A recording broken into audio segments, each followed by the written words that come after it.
Good evening, ladies and gentlemen. Thank you so much for joining us tonight here on Africa Sports Consultancy.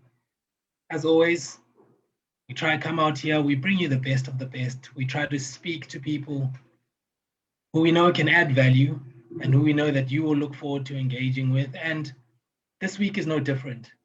This week, we dive into the world of football and we will be chatting to one Reon October. And I do have Reon live with us here. Reon, how are you doing? I'm good, thanks, Mamza. Yourself? Nah, all good, thanks. All good, thanks. Thank you so much for making time for us and chatting to us. No, anytime, man, anytime. Anything for a good friend of mine.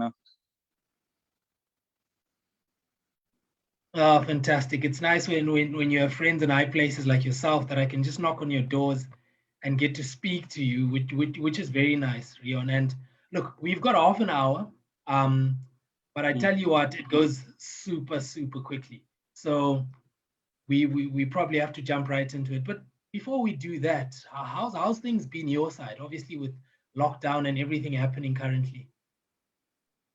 I would say it's been good, eh? Haven't been hit as hard as some of the other people, I guess. Because luckily my girlfriend also still has a job. I still have a job. Um, we are able to make ends meet. If I can put it that way. So for us, it's still alright. The kid is growing. Everything is that's where it's supposed to be, if I can put it that way. So yeah. That's fantastic news.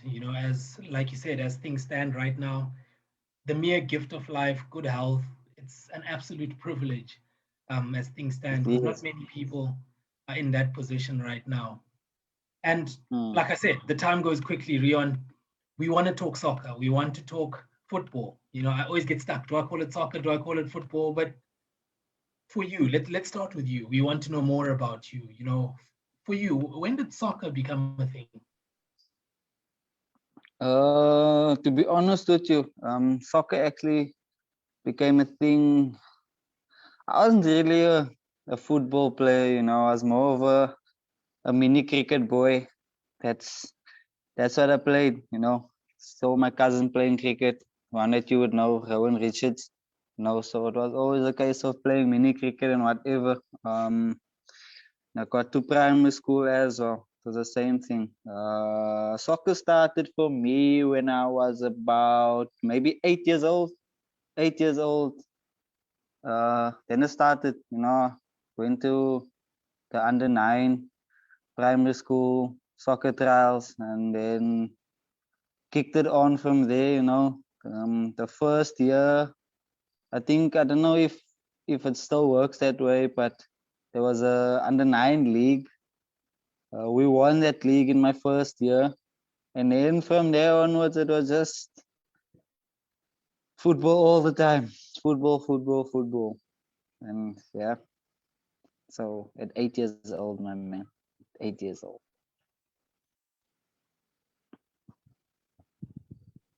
And you talk about cricket. When you mention the word cricket, that always catches my attention. You played a bit of cricket. I wasn't sure about that. What did you do? You bowl, bat? I did play cricket. I did everything. I bowled, I batted. I was a wicket keeper also for a bit. Um, yeah, I played cricket up until high school. I stopped playing cricket in grade 10. Let's call it because of affirmative action. Let's let's put it that way. I stopped because of that. So yeah, and then I've never really liked cricket afterwards. Didn't bother playing it. Just watch it now and ever so now and again, but never took it up seriously afterwards. I've had my run-in with cricket also, my man. I've had my fair share of run-ins with cricket also. Look, I have 50 questions I want to ask you there in and around the cricket, but I think we'll save that for another day. And for you, like you said, it wasn't always football, but who did you grow up watching and emulating, be it football or cricket? You said you were more a mini cricket guy. So who did you grow up emulating? I want to lean more towards the soccer. Um, Emulating when I was a kid. There has to be. I don't know. I hate him now because I realized he was actually a poor player. But the man won a World Cup. Fabian Barthez. I always liked that guy. I don't know. I don't know why. You know, maybe it was because I was a Manchester United supporter. Fabian Barthez and Peter Schmeichel. So those guys, I looked up to them. You know, as a youngster. You got your Peter Schmeichel, your Fabian Barthez, your Oliver Kahn. You know, those are the type of guys that I looked up to when I was growing up. You know, I wanted to be like them. Brave like Oliver Kahn, crazy like Peter Schmeichel, and then just a good shot stopper like your Barthez. You know, that's what I took from those guys. Look, it looks like we are struggling a bit with the network. So do you mind maybe just switching off your video for? Actually, you know what? It's fine. It looks like it's come back up now. So you said you've mentioned goalkeepers there, and I'm going to come back to that just now. What's your earliest memory of playing football? My earliest memory of playing football was beating Crew Primary 9-0, and they were the best at the time. You know, that was when I just started playing football. We beat the best primary school in East London 9-0, and that was probably the best day for me. And then from there on, it was just football all the time. Made your friends also played with you on the same team. You know, it was a place where you could go have fun with your friends. You know, it's still at school or whatever, but you're with your friends and you're having fun doing something that all of will enjoy. So that was my earliest football memory. You know. Absolutely fantastic, Reon. You know what? I think let's switch off our videos for now. I think that might give the feed get it to run a little bit better if we run with this bandwidth. And you've said yeah that going out, just kicking around, and 9-0, that's a lot of goals. And tell me, at that point, were you a goalkeeper already, or were you playing infield? I was a goalkeeper, man, at that time already. It was just fun, man. You know, people always say goalkeepers are probably the most boring position to play, but in actual fact, that's actually just a lie, you know, because obviously people think that when you're playing football, you have to run around in order to have fun, you know. But for me, it was always goalkeeping, you know. It's nice to dive at people's feet, possibility of getting kicked in the face, diving, making saves. You know, people love that, you know, and I also love that. It's tiring and everything, but it's nice. It's fun, man. Let me rather put it that way. It is so much fun. Too much fun. Look, it's rare to meet someone who started out in goals and always been in goals. So it's a first for me, certainly. Normally you have people who started out playing outfield, then became keepers, or something happened along the line. So it's absolutely phenomenal But that you started out in the polls. yeah, and then I did start off in goals. I think when I got to under 11, there was another goalkeeper. So then I was like, you know what? I don't feel like being a goalkeeper this season or whatever, you know. And then I played right back for the full season. I played right back. Quite enjoyed it. I was actually good, believe it or not. But then I decided, nah, it's too much running it for me. I'm not a fan of running. Let me go back into goals. And then, and then it's always been goals from there on. I've always been in goals. After playing one season as a right back and realizing that, nah, the season for me, it's too much running this. Tired. Oh dear. And let's fast forward. You go on to under 17, Ke Yona Team search, and how was that? To be honest with you, at under 17, there was before I got back into playing football. I took a break for maybe a year or so. My grade 10 year, took a break. My parents told me that I needed to focus on my schoolwork now for a bit, because grade 10 is basically your your first steps towards matric and your first steps towards life after school. So I took a break for a year, and then my friend came to me the one day. I was laying in bed watching some movies in my room. Told me he's coming to my house. Came to my house.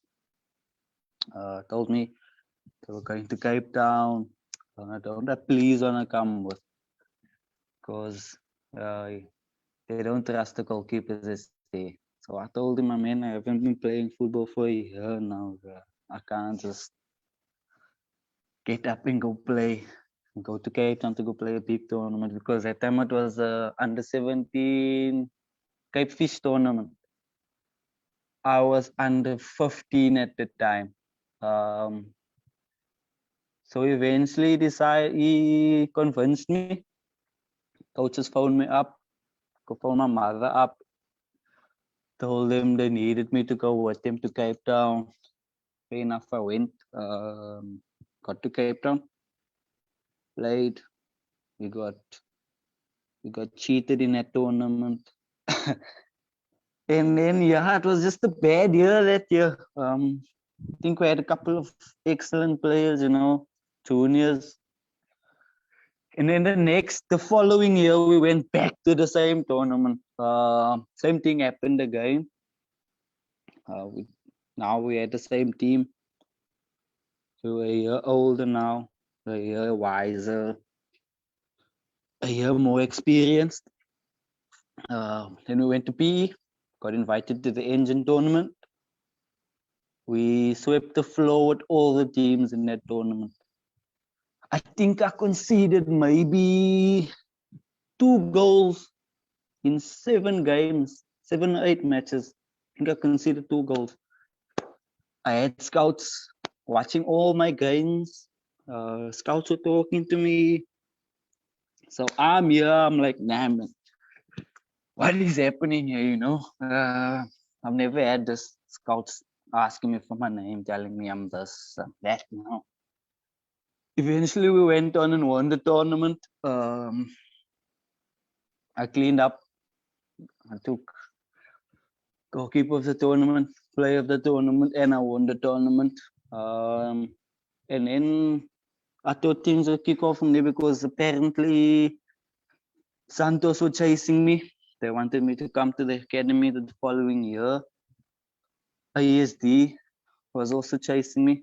ASD is also from Cape Town. They were also chasing me, also wanted me to go there.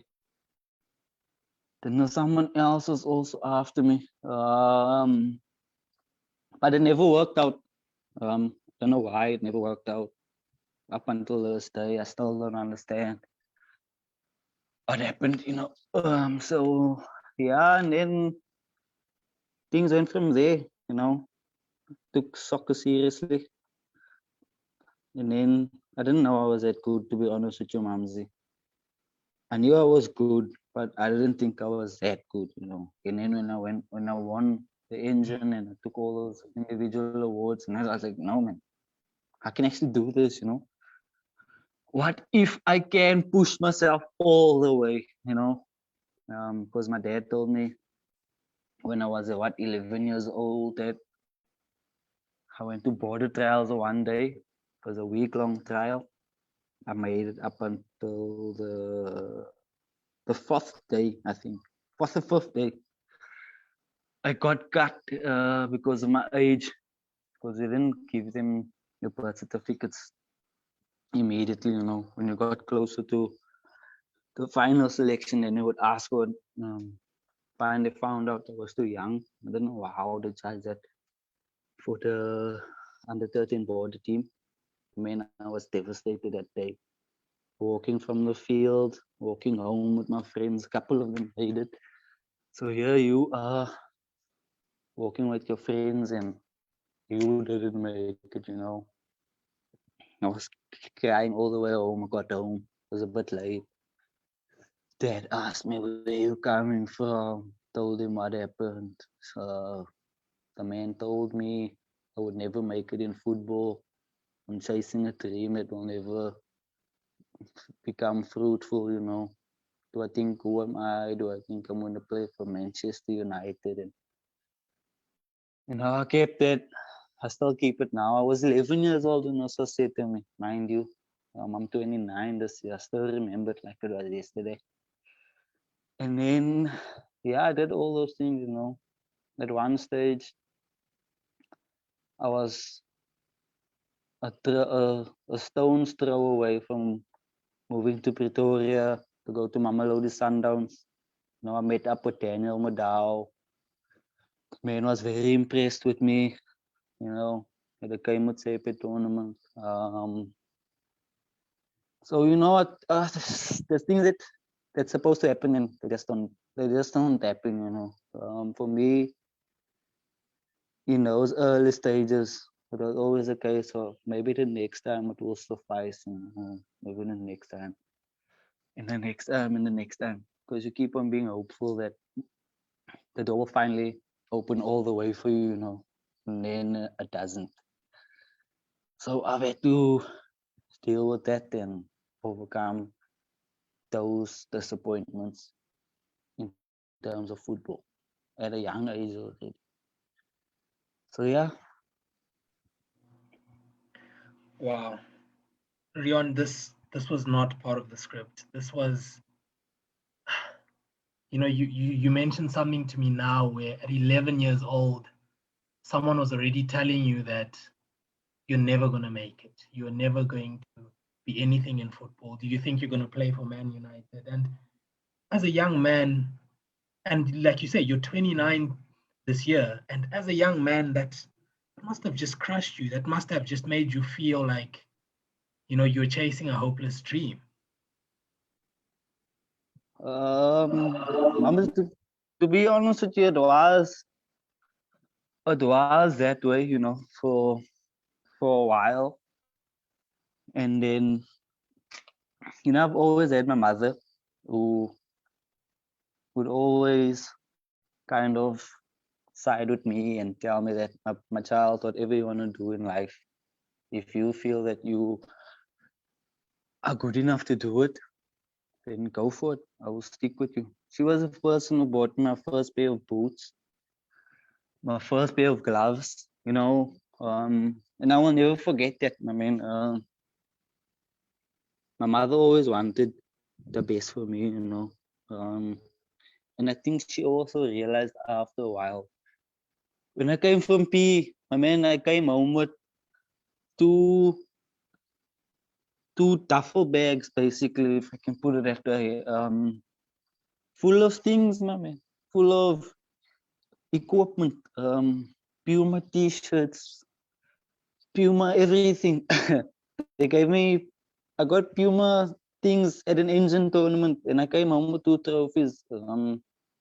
Obviously, my mother was very happy about it. You know, she could brag to her friends and whatever. That her son did this. Um, People really took note of me in that time, and I think that's when I also realized that I could possibly go all the way if an opportunity arose. But my father wasn't as welcoming as my mother was regarding what I had achieved. So that always had that cloud hanging over me that football wasn't the way forward for me because it wasn't what he wanted to do. And I think he got it at the end. You got what you wanted. I didn't get what I wanted. Um, so yeah, that is part and parcel of my story, my man. Reon, it's difficult to hear this. It is hard to hear this. And for you to get as far as you did, and if I think about it, here, 2014, You're on top of the world at the Varsity Cup, saving in those goals. You later on went on to win the Varsity Cup for UWC. You ended up with 3 state stars in their development side. And, you could taste it. Like you were nearly there, nearly there. And for someone who's come on this journey that you've just told me about, almost there, almost there. And today at 29 years old, you say what could have been.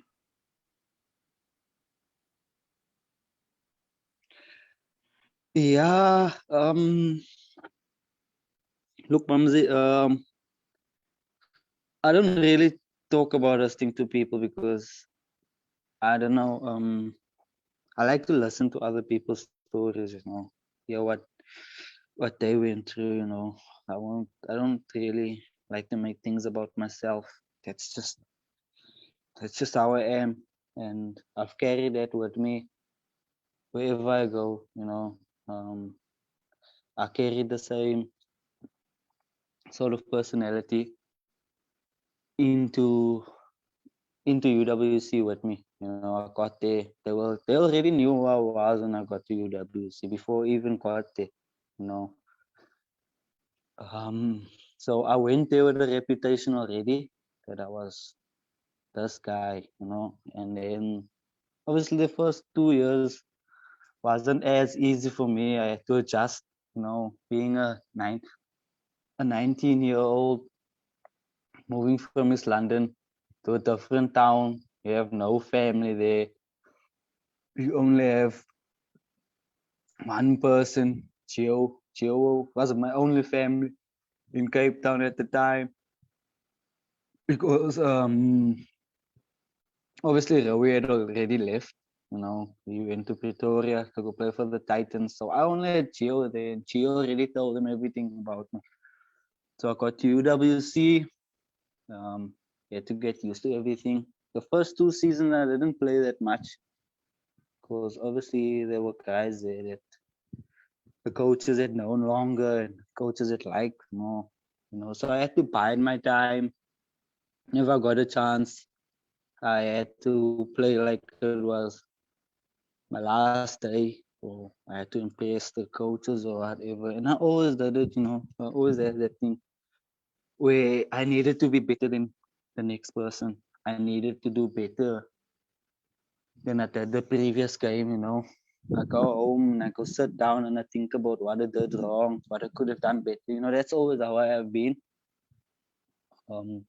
I don't watch football or play football to see what types of goals people score or what type of skills people do. I watch football to learn. I watch football to pick up routines, to pick up why certain players do certain things, how to get into space, how do you as a goalkeeper look for space, where is the space. I do all the tactical work and the analyzing in the position that I play and those closest to me. So for me, going there, it was a big step. I learned a lot. I grew a lot as a player there. I think UWC made me a better player when Coach Stanton, Coach Booby came, and Coach Sally Adams. I owe so much to those 3 men specifically. Like I said, for the first 2 seasons, I didn't play that much the first 2 years. And then when I got my chance in 2014, when Coach Bube and Coach Sali took over from Coach Skara, Mamzet was like if I could use an analogy, I would say I was like a phoenix, my man. Rose from the rubble into something magnificent. 2014, that was me being the phoenix. That was probably the best season I've had at UWC that year. We did well in the varsity football tournament. We should have gone further.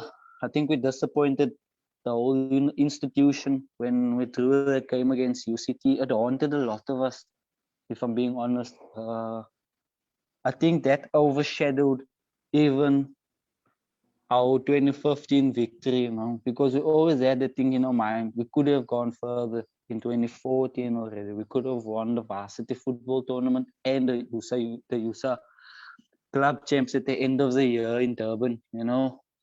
So 2014 was a year where I really stepped up, you know. I became more vocal. I had freedom, and that's what I had, to be myself, to be Reon, to be the best that I possibly could be. And it showed in 2015, my man, because I didn't even expect the coach to make me the captain of that team that year. You know, I was just happy being in the team, being a part of something that was changing mindsets at the university. You know, football wasn't recognized as much as your rugby was or your cricket was. You know, there wasn't the funding. So for me, that was what I wanted to do. You know, I wanted football to be on the same level as what your rugby and your cricket was. And in me becoming captain that year, I thought to myself, you know what, this is the year where we actually go all the way. We put football on the map at this varsity, and we've put ourselves in a position where we can say that we did this, you know, we are the ones that started this thing off. And 2015 was just an amazing year for all of us that were a part of UWC. Even you as a supporter as well. I'm sure you also felt the way that we felt, even more so than what we did, because we brought so much joy to that institution. Whenever we played at the operation room, it was I felt like a pro, my man. I felt like I was playing PSL, Mamzi. I won't lie to you. I'm not telling you a word of a lie. To see everybody in that stadium lose their minds for us because we brought them in there. I mean, it was beautiful. That it brought so much happiness and joy to my heart. Wow. There was an incident with Mr. Weingart when we won the tournament at the final whistle. I swear to you, my man, I'm not telling you a word of a lie. That man broke down and cried, bruh. So for me to see a grown man that loved rugby fall in love with football because of 25 young men, 25 young men that brought the whole institution together. That, my man, it was amazing. That I think I didn't leave UWC with a degree, but I left my print on UWC, and that for me is enough. I made good friends there. I made I built relationships with people that I will have for the rest of my life, and that for me was the most important thing that I can say that I left there with. You know, I was supposed to leave with a degree, but I left there with something that I can carry with myself, that I don't need to hang up on a wall or whatever. I carry it with me everywhere I go. So for me, that is what UWC is. That's what it embodies. Living there with something that you can carry with yourself. You carry it with you wherever you go. So yeah, don't know Wow. what Wow. more I must say to you. Reon, I am, my jaw's on the floor. And I'm sure all the viewers watching at home are feeling the same way I'm feeling. I can feel the passion as you speak. I can feel the drive. And ladies and gentlemen, please post your questions in the chat now already, and I can give them to Reon. Reon, look, we are running out of time, but I'm sure the viewers will understand if we go a couple of minutes over. And I want to ask you one question before I look into the chat, and I see there's already a couple of questions in the chat for you. But I want to ask you one question that I think it won't be right if I don't ask you this question for young people and whoever else is going to watch this video. Reon, you've mentioned to us here a journey that you went on. And yes, things didn't go to plan, things didn't go to the script, but you walked away with something. Now, what advice would you give to any youngster who still has these ambitions, who still has these dreams? What would you say to them today that you wish someone had said to you when you were a youngster, Reon? Um, if I can say, if I can give advice to anybody, when you feel that you are ready for the next step, like whatever you're doing, if you feel that you are ready for the next step that's gonna take you a level further than what you are now, then go for it. You know, um, if I'm being honest, in 2014, I was supposed to go professional already. I think that was the year that I was really supposed to just go out there and go see what I can achieve. Push myself to see if I'm really as good as I think I am. Or what people say I am. Mamzi, when someone tells you, when someone with the experience and the know-how of football comes up to you after a match and then asks you, my boy, who do you play for? How come it's the first time I'm seeing you now? What league is this that you're playing for? And then I tell him, okay, I'm playing for such and such team. I'm playing in this league. And then that man tells me, no, no, no, no, no, no, no, no, no. This can't be it. This is not where your talent is gonna stop or where it's gonna end. You are too good for that league. And mind you, this is someone who played in the professional team. He was at Kaiser Chiefs, he was at Supersport, he was a coach at Supersport, he's a goalkeeper coach at Kaiser Chiefs. Once Sir William Shongwe came to me after the game against Northwest University. I think I got my first man of the match in that game. You know, um, and then I was supposed to move ahead and keep the connection with that guy, keep in touch with him and ask him, look, sir, if you think I'm really as good. I think people shouldn't be scared to put themselves out there. If you have a dream and you believe that you're good enough to achieve your dream, then put yourself out there. You know, if someone knocks you down, you get up and just go again until the door opens all the way. So for me, my advice would be if if you think you're good enough to do something, don't let fear or whatever or doubt make you think otherwise. Because if you as a person and as an individual think that you are good enough, then you are good enough, man. Then you are. Then put yourself out there. That's my advice. Riveting words there from Reon October. As you've heard, ladies and gentlemen, a guy who was destined for great things, a guy who had dreams, and as you can hear, still very passionate about football. And as I know we have run over slightly, but I will ask one or two questions from the chat. And Rion, there's a Farai who said, yeah, that your story is touching and he's glad that you've made it and that you must keep on pushing. Hashtag respect. And then there's a question here from Anis Ndoro, which says, God has been your inspiration. He recently opened up on his mental health challenges after being dropped by Pep. What is your opinion on the challenges footballers, or I'll also just throw in their sportsmen face, endure, especially with mental health? What has been your experience?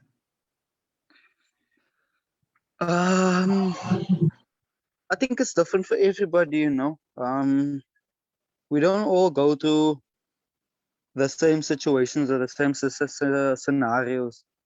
Um, if so, it would be very coincidental. But I think there are people that would have gone through the same things that you have gone through. I think it's a case of people just think that because you are a sportsman, you're healthy, you look after yourself.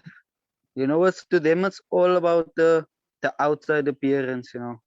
Anybody can put up a facade that no, I'm good. You know, I'm alright. But at night, it's just you and your thoughts. If you don't have anybody to speak to, at the end of the day, it is gonna be you and yourself. So the issue with mental health in terms of sportsmen is it's it's a stereotype that sportsmen can't or sports people can't go through this thing, you know.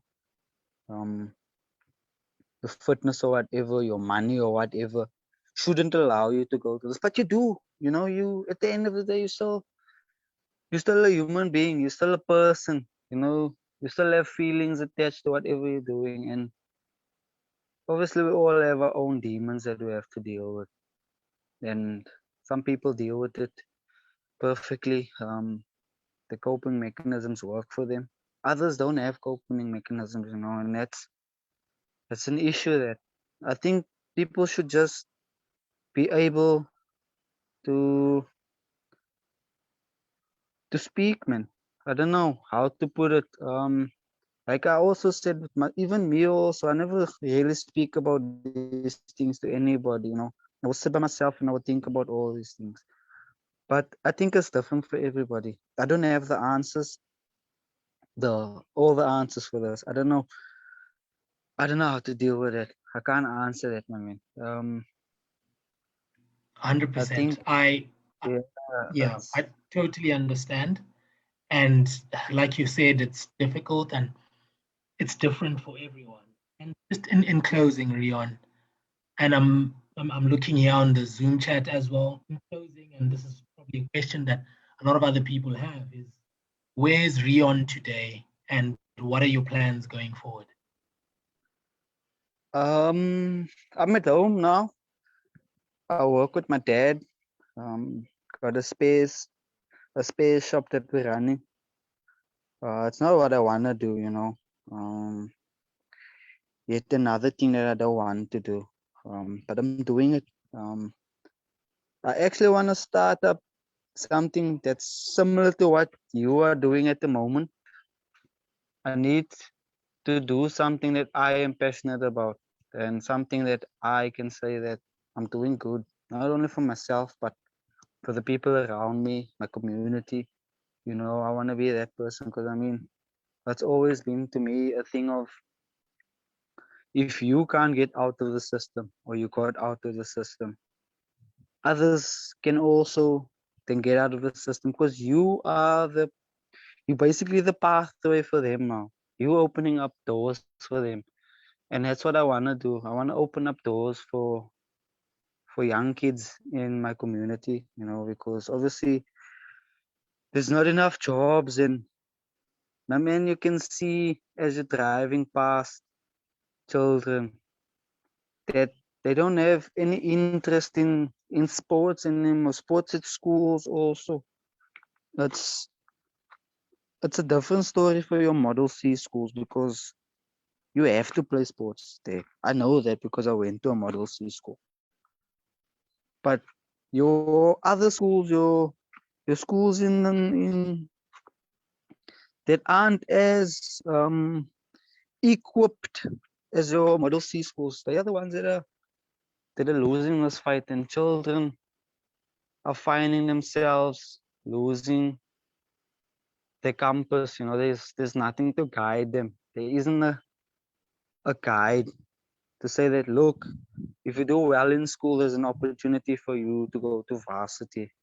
Um, what your sports or whatever. Sports is a way of getting people out of poverty. It is a way of alleviating poverty in society, you know. And that is what I wanna do. I wanna get as many children in my community out because it's not it's not something I enjoy seeing. I've I've seen friends of mine that I grew up with, played football with, good players, excellent players, you know. Guys are doing drugs, guys are in jail, some are dead. Went to a couple of funerals of my friends that got stabbed or got shot, robbing people, stuff like that, you know. So that's talent that's gone to waste. Whereas we can use this talent to build our communities. If you can come back from varsity or wherever and come reinvest your time and your money or whatever into the community that you grew up in, for me, that's a win that moment. And that's what I want to do. I just don't know how to get it up. so, yeah, but I'm in East London. I'm working now. I don't think I'm that old. I can still play professional football. That much I know. I back myself. I'm arrogant enough to say it also. But for now, I'm just focusing on my family and doing well by my family, and then take it from there. Reon, thank you very much. Yes. This has been, it's been a difficult conversation for me. It's been a heartfelt conversation for me, and thank goodness the cameras were off. And I wish you all the best. And just a note here that's been thrown on here by one Romano Ramu. He says 2015 was a special year for the university. The varsity football team united us all that year. So many friendships built, and you will always be remembered as UWC's #1 that year. All the best. Reon, thank you very much. Thank you for your time, and just wish you all the best in future. Thanks, Mama Zima, man. It was good. It was good being on this platform of yours, you know. I'm very happy and very glad that my friends are doing well for themselves, you know. You are doing well for yourself. Manu is doing well for himself. You know, these are things that you want to see, and that's nice. And I'm just glad that you gave me this opportunity to share my story with other people as well. Maybe some other people also have the same story that I have, you know. So yeah, I just want to say thanks for having me. Thanks for listening to me, and thanks for giving me this platform, and to everybody who tuned in to listen to this and watch this. You know, I want to say thank you to them also. I hope that you also have a good year going further, and all the best, my man. I wish nothing but the best for my friends. So we'll keep in touch. So yeah. Ladies and gentlemen, thank you very much for watching. You've heard it from Reon, and you've heard it from me. This has been quite a difficult conversation for me to have. Reon is someone that I do know personally, and I promise you, thank goodness the cameras were off. Nothing on here was part of the script, none of these questions. It's been so difficult to hear this, but one thing for sure is Reon is a fighter, and as you've heard, he's someone who's always made the best out of opportunities, even at times where it seemed like there wasn't a way. And look, with what we are trying to achieve as Africa Sports Consultancy, it looks like there is touch points where we can join hands, and I'll definitely be reaching out to him. But ladies and gentlemen, thank you for those who've stayed on. We've run well over, but this was a story we couldn't cut short. This was a conversation that we had to see through till the end. And from my side, thank you for watching. Remember, COVID is still a reality. Keep sanitizing your hands. Keep looking after your loved ones. It's good night from me and from everyone on this side.